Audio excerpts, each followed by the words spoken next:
Salut à tous.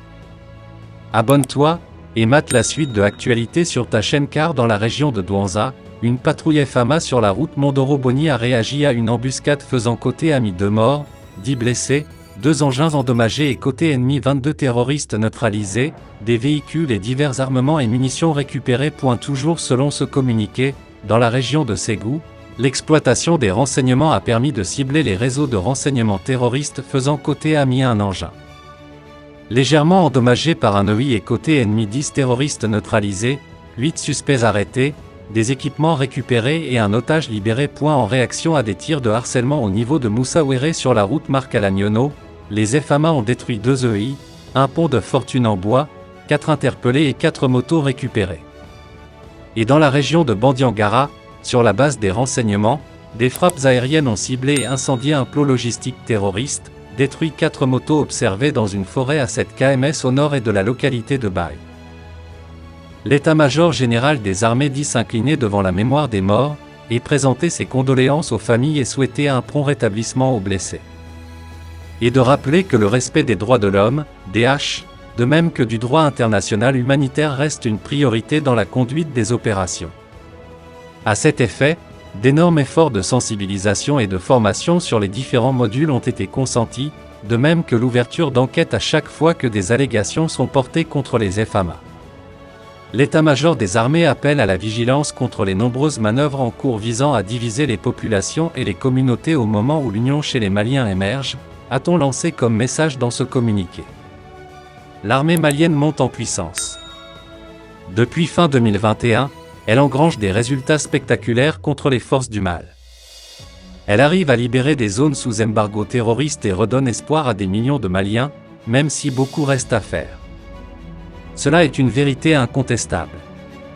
Cette montée en puissance qui fait la fierté des Maliens, suscite la jalousie et la colère de certains partenaires ayant échoué sur le terrain mais qui voudraient que le Mali continue à dépendre d'eux. Là aussi, c'est une vérité difficile à contester. Dans cette montée en puissance, l'armée malienne est victime d'attaques, de méchanceté et d'une campagne de diabolisation. Certains partenaires qui n'arrivent toujours pas à digérer cette montée en puissance de l'armée malienne, à travers leur communication, la présentent comme une « armée non professionnelle », commettant des exactions contre des civils. Ces attaques, la diabolisation, cette guerre de manipulation et informationnelle contre l'armée malienne est réelle, et plusieurs fois dénoncée par le gouvernement de transition.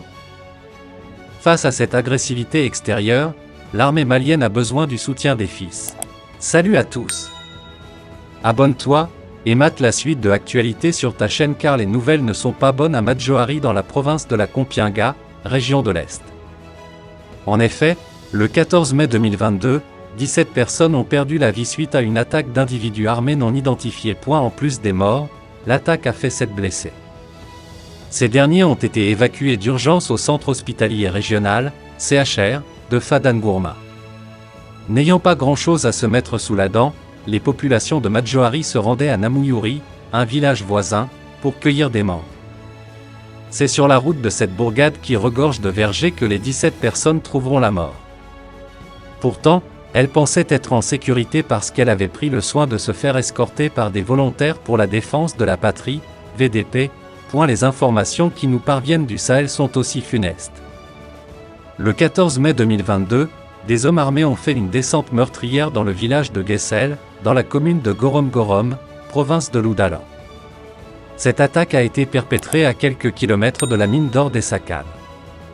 Le bilan provisoire fait cas de 10 civils tués, dont une femme. L'assaut n'a pas été sans conséquences sur les ménages. En effet, plusieurs habitations ont été saccagées. De nombreuses sources s'accordent à dire que l'attaque de Guessel est une expédition punitive des forces du mal qui ont subi, quelques jours auparavant, une opération coup de poing des VDP de la localité. Les individus armés non identifiés ne cessent de montrer à souhait qu'ils sont sans foi ni loi. Tenez-vous bien, le week-end écoulé, ils ont attaqué un véhicule de 10 tonnes qui quittait le marché de Tansila dans la province des Banwa, région de la boucle du Mouhoun, pour Solenzo.